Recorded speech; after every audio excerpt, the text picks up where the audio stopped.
Good evening, everybody. Pace tuturor! Pace tuturor. Hallelujah.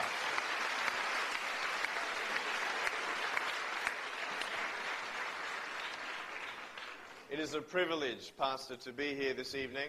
Frate păstor, este un privilegiu să mă aflu aici în această seară. I want to thank you for the invitation and the welcome. Vreau să vă mulțumesc pentru invitație, pentru primirea pe care ne-ați făcut-o. And I know it's a little hot, my palms are sweaty.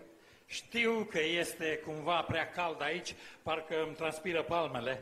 But thank God that we can come together in the name of the Lord. Dar îi mulțumim lui Dumnezeu că putem veni împreună în numele Domnului. And learn more about the faithfulness of God. Și să învățăm mai mult despre credincioșia lui Dumnezeu. Eu sunt sârb, And I speak Serbian. vorbesc limba sârbă, I was born and raised in Australia, though.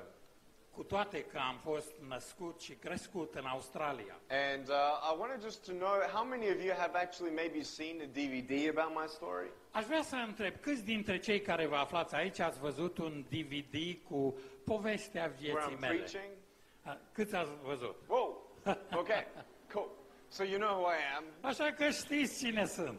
And maybe I don't want to share with you the same testimony, Atunci nu am să împărtășesc cu voi aceeași mărturie but care este using pe different DVD. scriptures of the Bible, Dar în diferite versete din Scriptură, I want to share with you a little bit about what I've learned about how God is good no matter what circumstance we go through. vreau să împărtășesc cu voi cum am învățat eu că Dumnezeu este bun, indiferent de împrejurările prin care trecem în viața noastră. Before I start, is it okay if I say a couple of funny stories? Și înainte de a începe, e bine dacă voi spune câteva lucruri amuzante?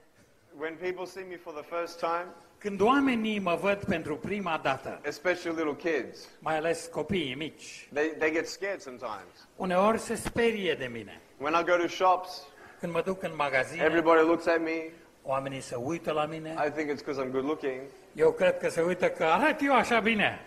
But when kids came, Dar când vin copiii, there was this one little girl a fost o dată o fetiță, who must have been watching movies about aliens or something. cred că s-a uitat la filme cu extraterestri sau cu ceva. Because she looked at me, Pentru că s-a uitat la she goes, mine "Mommy, look! și a zis, mami, uită-l, It's an alien!" e un extraterestru. So I went, "Rah!" Și am făcut așa la ea. And she's like, "Ah!" And I'm saying, "I'm gonna eat you." Și am spus, acum o să te mănânc. She got really scared. S-a speriat, săraca. Sometimes kids ask me, "What happened?" Uneori copilașii mă întreabă, ce s-a întâmplat? I say, "This is what happens when you don't wash your hands when you eat." Și am spus, uite, așa se întâmplă dacă nu te speli pe mâini când mănânci. There was one day we were on the plane. Într-o zi ne aflam pe avion. I travel a lot on the plane. Eu călătoresc mult cu avionul. 40 weeks of the year I travel. 40 de săptămâni din an călătoresc. And it's the first time that Chip and I have come with two organizations into a nation. Pentru prima dată, Chip împreună cu mine am venit cu o organizație. And organizations. Our two organizations have come together this time in Romania for the first time. Aceste două organizații se află pentru prima dată în România.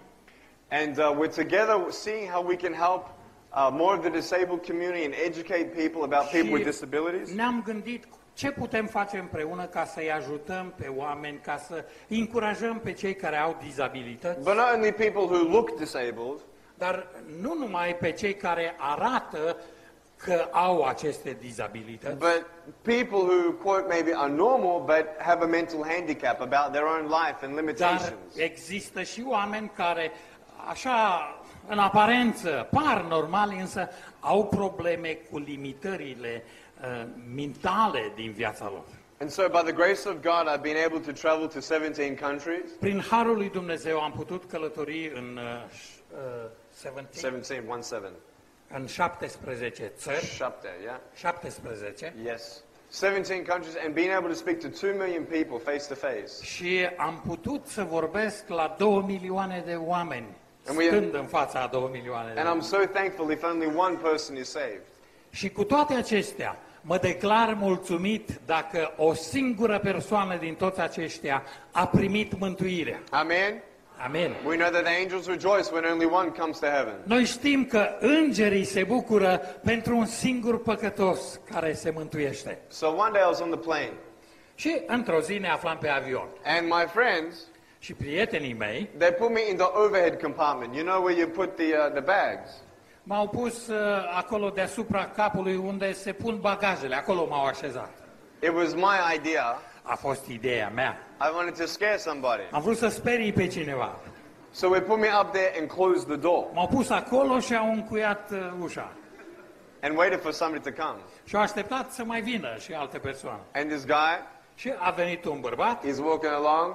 singur, venind așa pe culoar. He's going to put his bag up, A vrut să-și pună ceva, bagajul lui sus. and he opens the door, A deschis ușa and he sees my face, și m-a văzut pe and I mine. go, pooh! He's like, woo! Like this. So funny. Distractiv, nu?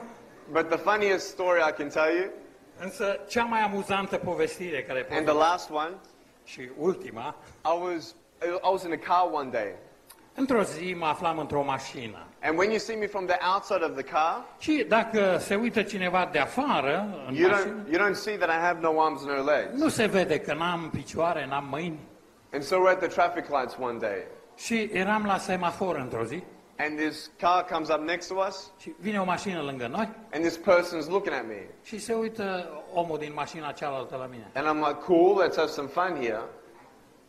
I said, cool, let's have some fun here. Și am zis, bine că se uită, hai să ne distrăm puțin. And so she looks at me, I look at her, Se uită la mine, mă uit la ea, I get the seatbelt in my mouth and I loosen it like this.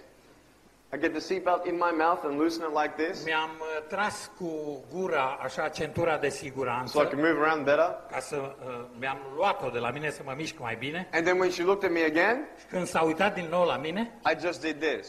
am făcut așa. And she must have thought that my head did a 360 degrees. Nu știu ce a crezut, poate că pot să-mi învârt capul la 360 de grade. And she was like, she really wanted a green light. A dorit să se schimbe culoarea la verde, să poată pleca. It was funny. Anyway, I'm 25 years old, Am 25 de ani and I'm so thankful to be able to share what God has done for my și heart. sunt atât de recunoscător Domnului că pot să împărtășesc ceea ce a pus El pe inima mea. This is not a story about Nick Vujicic. Pentru că ceea ce vă spun eu nu este o poveste a lui Nick Vujicic. This is about the love story of Jesus Christ's love for Pentru Nick că Vujicic. ceea ce vă spun este povestea de dragoste pe care Domnul o are pentru mine, pentru Nick Vujicic. When I was born, Când m-am născut, my mom was explaining to me mama mi-a explicat that the doctor